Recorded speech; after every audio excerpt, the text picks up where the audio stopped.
Mitos kelima, Daud dan Jalut.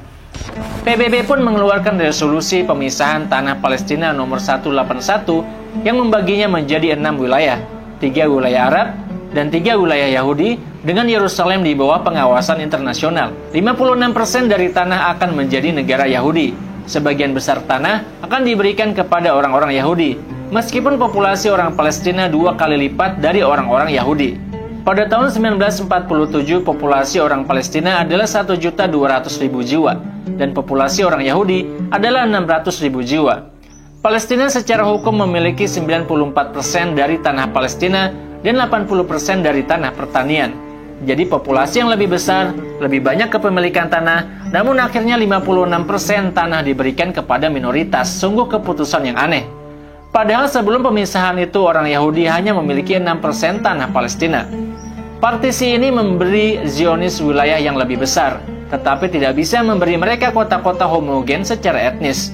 Keputusan PBB ini memberi mereka kota-kota seperti Jaffa, Haifa, yang sebagian besar dihuni oleh orang Arab. Sejarawan Ilan Pappé mengatakan bahwa tidak ada seorang pun di dunia yang bisa membayangkan bahwa gerakan pembebasan nasional di Palestina akan berbagi tanah dengan pendatang Yahudi. Namun ingat bahwa tujuan utama Zionisme adalah orang-orang Yahudi tidak hidup dengan orang lain yang berbeda dari mereka. Dan ingat bahwa mimpi Zionis tumbuh dari sebuah negara di bagian Palestina untuk kelak berkembang ke seluruh wilayah Palestina. Ketika Jenderal DRC ditanya tentang situasi di tanah Palestina, dia mengatakan bahwa setelah penarikan pasukan Inggris, orang-orang Yahudi menguasai seluruh wilayah Palestina. Haganah, geng teroris Yahudi, saat itu telah menjadi kelompok militer terorganisir yang terdiri dari 35.000 tentara. Komando Palmach Yahudi memiliki lebih dari 10.000 tentara. Irgun dan Stern adalah sekelompok militer besar dan terorganisir dengan pengalaman perang yang cukup. Sementara itu negara-negara Arab jauh dari kata sistematis atau terorganisir. Negara-negara Arab baru saja selesai dari perang dan pendudukan orang-orang Barat atas tanah mereka. Hal itu membuat mereka kelelahan dan mereka pun belum pulih sepenuhnya. Mereka dihadapkan dengan tentara yang kelelahan dan kepentingan yang saling bertentangan.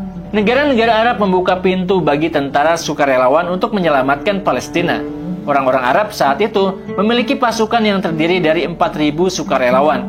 Tentara itu disebut Tentara Pembebasan Arab. Terlepas dari kesetiaan anggotanya, pasukan itu masih merupakan tentara yang tidak terorganisir. Bahkan di Palestina, Ilan Pappé mengatakan bahwa upaya pembebasan masih tersebar alih-alih bersatu. Terjadi perbedaan pendapat antara para pemimpin Palestina, seperti Abdul Qadir Al-Husaini, Fauzi Al-Qauji, dan Hasan Salama, yang melakukan operasi terpisah yang tidak akan memiliki efek terhadap orang-orang Zionis. Namun orang-orang Arab dan Palestina tetap berupaya untuk menghilangkan perpecahan di dalam tubuh mereka. Tetapi di pihak Zionis, masalah yang lebih berbahaya sedang terjadi. Ingat, deklarasi Israel belum diumumkan. Begitu pula perang 1948 belum terjadi. Saat itu masih di akhir tahun 1947, di mana terjadi pertemuan geng Yahudi bersenjata Haganah untuk mengintensifkan operasi mereka. Apakah Anda ingat proyek perkampungan Palestina, di mana mereka mengumpulkan informasi tentang semua desa di Palestina? Proyek ini berubah menjadi rencana terkenal yang disebut Rencana Dalet. Itu adalah rencana pembersihan etnis yang lengkap di atas kertas dan siap digunakan. Namun rencana itu membutuhkan uji coba yang nyata atau latihan. Latihan pun berlangsung pada 15 Februari 1948. Ketika pemimpin Palmach Isaac Rabin yang dianugerahi hadiah Nobel Perdamaian memimpin serangan terhadap desa Kaisaria di distrik Haifa dan mengusir 1.500 penduduknya. Zionis menyerang 5 desa untuk memastikan efisiensi rencana mereka dan untuk memastikan bahwa sisa tentara Inggris yang belum pergi tidak akan campur tangan. Geng-geng itu pun memulai serangan terorganisir terhadap desa-desa di sekitar Yerusalem. Seseorang bertanya, bukankah Yerusalem bagian dari daerah yang dikelola oleh dunia internasional? Apakah Anda tahu teman-teman sekalian, David Ben-Gurion pernah ditanya tentang batas wilayah Israel. Dia kemudian mengatakan, definisi terbaik untuk batas wilayah Israel adalah tempat terjauh yang bisa dijangkau oleh tentara Israel. Sejak awal gerakan Zionis, mereka mengambil tanah secara ilegal dan terus berkembang. Maksud saya, mengapa berkomitmen pada perbatasan yang tidak ditetapkan ketika orang-orang Zionis tiba? Orang-orang Zionislah yang menetapkan batas-batas wilayah mereka, dan batas-batas itu dibuat dan diubah setiap hari. Orang-orang Zionis sebelumnya memiliki 6% tanah di Palestina. Sekarang mereka memiliki 55%, dan jika kita bergerak sedikit, siapa yang tahu apa selanjutnya? Apapun itu, dengan kekuatan militer mereka saat itu yang lebih kuat dari orang-orang Arab, dunia akan menerimanya sebagai fakta.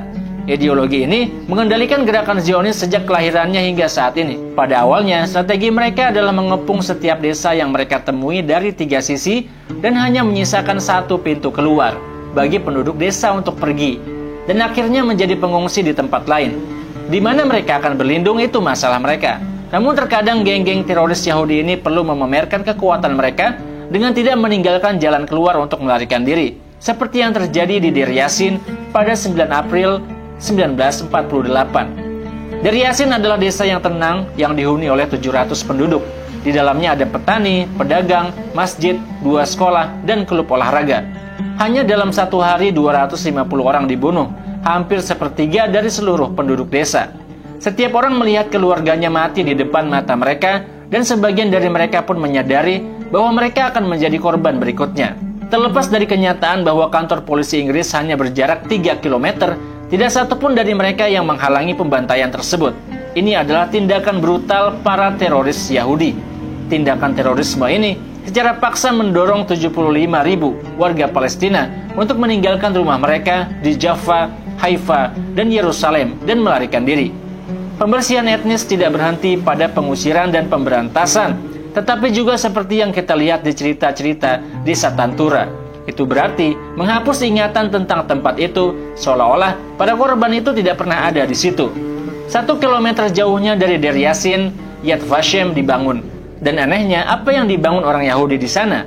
Mereka membangun museum Holocaust. Sementara geng-geng teroris Yahudi merebut desa-desa dengan kekerasan dan terorisme, mandat Inggris menyerahkan pelabuhan kepada orang-orang Yahudi saat mereka pergi. Mereka juga menyerahkan sekitar 2.700 gedung pemerintahan, 50 stasiun kereta api, 3.000 km jalan, dan 37 kamp yang dilengkapi dengan senjata dan amunisi. Inggris benar-benar membangun untuk orang-orang Zionis sebuah negara yang lengkap sebelum mereka pergi. Menurut narasi Zionis, krisis pengungsi Palestina disebabkan oleh tentara Arab yang mengajak warga Palestina untuk bergerak keluar sebagai persiapan bagi tentara untuk masuk. Namun sejarawan Ilan Pape mengatakan bahwa setengah dari pengungsi Palestina diusir dari rumah mereka bahkan sebelum perang dimulai. Mereka diusir sebelum Mei 1948, bahkan sebelum tentara Arab menginjakkan kaki mereka ke medan pertempuran. Di antara 530 desa yang hancur saat Nakba, setengah dari mereka dibersihkan secara etnis. Sekali lagi, semua itu terjadi sebelum Mei 1948. Sejarawan Afish Lai menegaskan bahwa krisis pengungsi dimulai pada paruh pertama tahun 1948, tetapi tidak disebabkan oleh perang itu sendiri. Pada tanggal 14 Mei 1948, pembentukan negara Israel diumumkan. Sebagai bagian dari narasi, seolah-olah Zionis mengumumkan dirinya sebagai Daud muda di depan Goliat atau Jalut raksasa. Di masa ketika semua raksasa dunia dan kekuatan besar dunia mendukung mereka dengan sangat cepat, karena gerakan Zionis memang sudah bersekongkol dengan mereka. Sehingga negara seperti Amerika yang saat itu dipimpin oleh Presiden Harry Truman mengakui Israel hanya 11 menit setelah deklarasi pendirian Israel. Keesokan harinya pada tanggal 15 Mei 1948, tentara Arab pun mengumumkan akan berperang, dan New York Times menerbitkan tajuk utama, Yahudi dalam bahaya besar di tengah-tengah tanah orang Muslim. Jika Anda merenungkan judul itu mengambil keuntungan dari Holocaust. Israel saat itu adalah negara yang sedang naik daun dengan propaganda yang siap pakai. 1 hari setelah diumumkan, salah satu surat kabar terbesar menerbitkan judul tersebut. Dan semenjak tajuk utama menyeratkan ke minoritas Yahudi menghadapi gelombang besar serangan dari orang-orang Muslim. Jika kita melihat sedikit lebih dekat, kita akan menemukan bahwa seluruh pasukan dari 7 negara Arab itu sangat kecil jumlahnya. Mereka hanya memiliki sekitar 25.000 tentara. Saya mengingatkan Anda bahwa pasukan ini tidak terorganisir seperti yang kita bayangkan. Mereka adalah tentara dari negara-negara yang beberapa dari mereka masih di bawah pendudukan. Di sisi lain, tentara Yahudi memulai perang melawan bangsa Arab dengan 35.000 tentara. Dan pada akhir perang, jumlah mereka telah bertambah menjadi 100.000 tentara. Siapapun yang belum menonton episode itu mungkin berpikir bahwa tentara negara-negara Arab adalah tentara-tentara reguler yang kalah di hadapan sekelompok geng teroris Yahudi. Namun setelah menonton seluruh episode ini, sekarang Anda tahu bahwa pasukan Zionis Yahudi bukan hanya geng-geng bersenjata biasa. Kelompok-kelompok bersenjata ini dilatih oleh Inggris, berpartisipasi dalam Perang Dunia II, telah beroperasi selama bertahun-tahun, memiliki dana besar, dan telah berjuang selama bertahun-tahun dan diserahkan kepada mereka kamp-kamp militer bersenjata lengkap oleh negara-negara barat. Selain itu, tentara Arab masih memiliki gagasan bahwa ini hanyalah geng dan tidak mempertimbangkan semua faktor lainnya. Itulah sebabnya orang-orang Arab dikejutkan oleh kekalahan mereka. Bagaimana mungkin sekelompok tentara reguler gabungan negara-negara Arab dikalahkan oleh sekelompok geng teroris Yahudi? Tapi seperti yang telah kami katakan, mereka bukan hanya geng teroris biasa.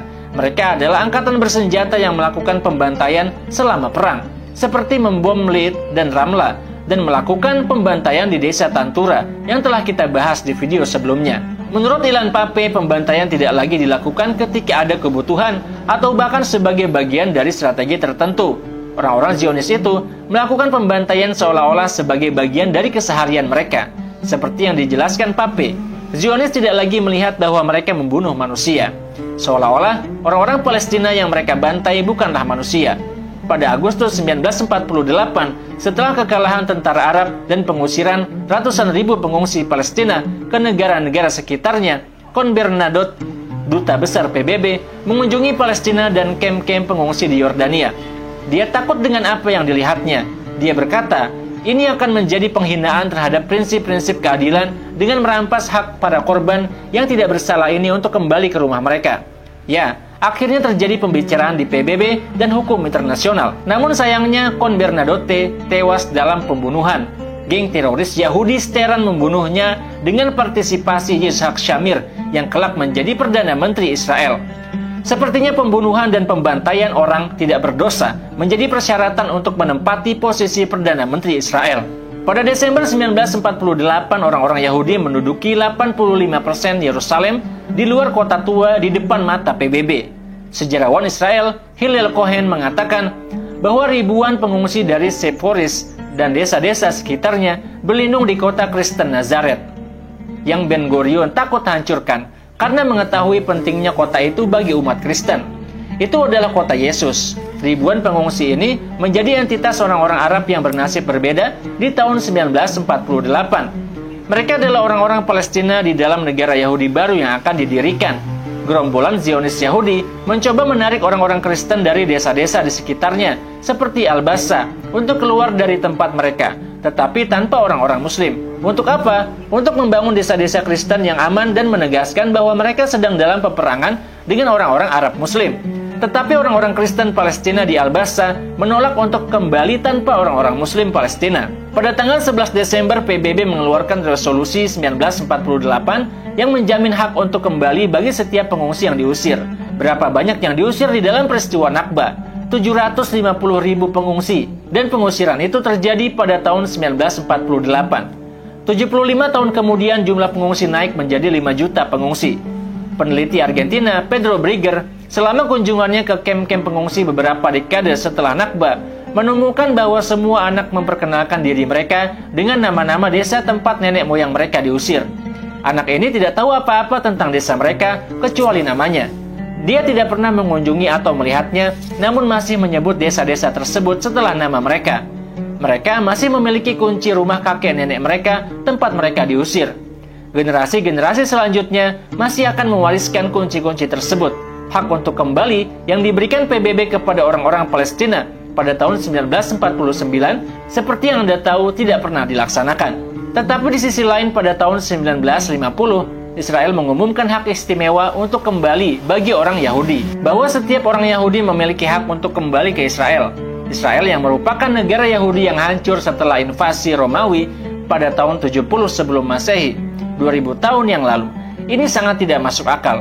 Mengapa seseorang yang tidak pernah tinggal di tanah Palestina memiliki hak untuk kembali ke sana, sementara seseorang yang benar-benar tinggal di tanah Palestina tidak memiliki hak untuk kembali?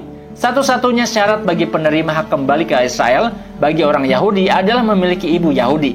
Bayangkan seorang Yahudi Rusia, kakek neneknya selama 20 generasi, hidup, meninggal, dan dimakamkan di Rusia, dia akan mendapatkan hak untuk kembali ke Israel, mendapatkan kewarganegaraan, paspor, dan semua haknya begitu dia turun dari pesawat itu hanya karena ibunya seorang Yahudi. Di sisi lain, di tepi barat ada sungai Yordan yang menjadi milik Palestina di sebelah kirinya dan Yordania di sebelah kanannya.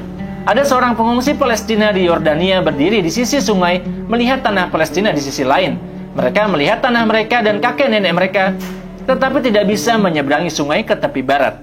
Hukum yang memberikan hak kepada orang-orang Yahudi adalah puncak dari gagasan tidak masuk akal yang berasal dari Herzl, yang dimaksudkan untuk membebaskan orang Yahudi dari semua diaspora mereka, dan menciptakan masyarakat Yahudi ras murni, masyarakat Yahudi yang hanya untuk mereka. Mereka menciptakan batas-batasnya dan menghabisi entitas lain di tanah Palestina, baik dengan penangkapan, pengusiran, atau genosida. Pada saat perjanjian damai pada bulan Juli 1949, pasukan Zionis tidak hanya mengambil alih 55% tanah sesuai dengan resolusi partisi, tapi mereka mengambil 78% dari tanah Palestina.